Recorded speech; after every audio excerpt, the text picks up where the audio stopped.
B-I-B-L-E. Yes, that's the book for me. I stand alone on the Word of God, the B-I-B-L-E.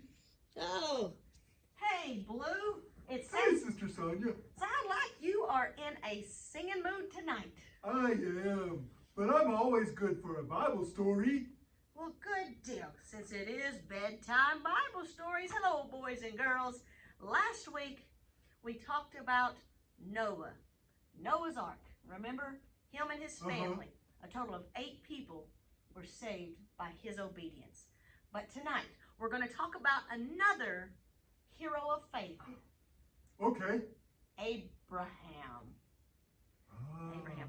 His name was Abram at first. There was a name change. There's a lot of those name change things with the stories about these Bible heroes.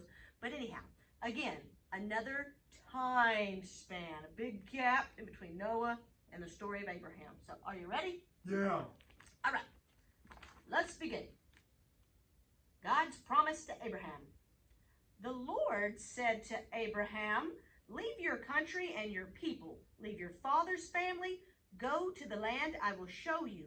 I will make you into a great nation. I will bless you. I will make your name great. Abraham was 75 years old when he left Haran. He took his wife Sarah and his nephew Lot. They took all the things they had. They set out for the land of Canaan. The Lord took Abraham outside and said, look up at the sky. Count the stars. Twinkle, twinkle, little star, how I wonder what you are. Up above. Up above, the world so high, Like a diamond in the sky. Twinkle, twinkle, little star, how I wonder what you are.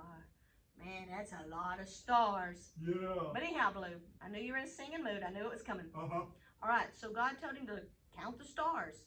God said, that is how many children you will have. Oh, my. That many children? How did he feed them? God made sure. He never seen a righteous forsaken or God's seed begging for bread. All right, let me finish up. Okay. When Abraham was 99 years old, the Lord said, walk with me, live without blame. You will be the father of many nations. Father Abraham had many sons, and many sons had Father Abraham. I am one of them, and so are you. So let's just praise the Lord. Nod your head. Wait, whoa. What? We always start with right arm. What if you don't have arms, Sister Sonya? Oh, man, I guess we just better quit while you're ahead. Yeah. All right, back to the story. Back to the story. So, God said, you'll be the father of many nations. I will bless Sarah. She will have a son.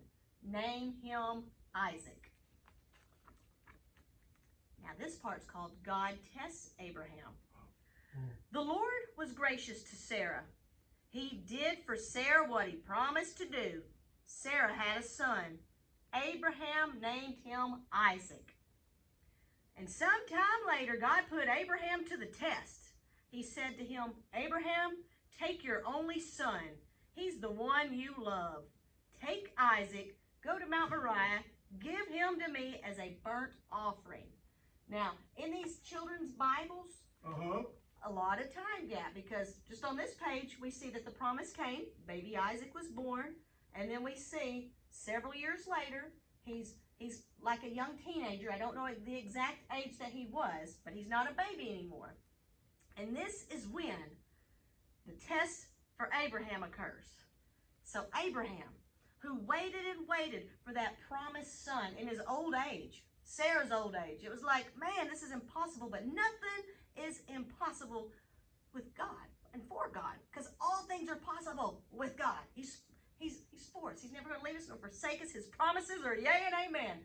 And so he said, Blue, he said, take your son, Isaac, you're going to offer him as a sacrifice. So early the next morning, Abraham got up.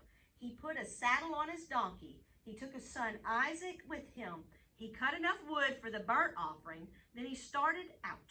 Abraham put the wood for the burnt offering on his son Isaac.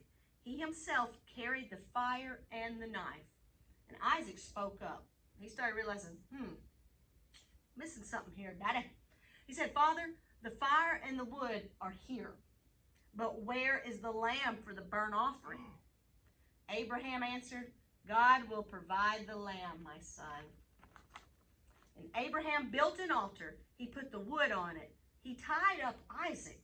He placed him on top of the wood, and then he took the knife to kill his son. But the angel of the Lord called out to him from heaven, Abraham, do not lay a hand on the boy. Now I know that you respect God. You have not held back from me your only son. Abraham looked up. There in the bush, he saw a ram. It was caught by its horns. He took the ram and he sacrificed it instead of his son. You see, God was just going to see how much Abraham trusted in the Lord, how much faith he had in the Lord, and his obedience too. That's all wrapped up in one of them great packages, and that makes Abraham a hero of faith. That's awesome, Sister Sonya. So that's our story for tonight about Abraham. And next week, how about we just get on talking about that son Isaac, who was spared. Whew, thank goodness. So we hope you all have sweet dreams. Bye, everybody. Good night. Good night.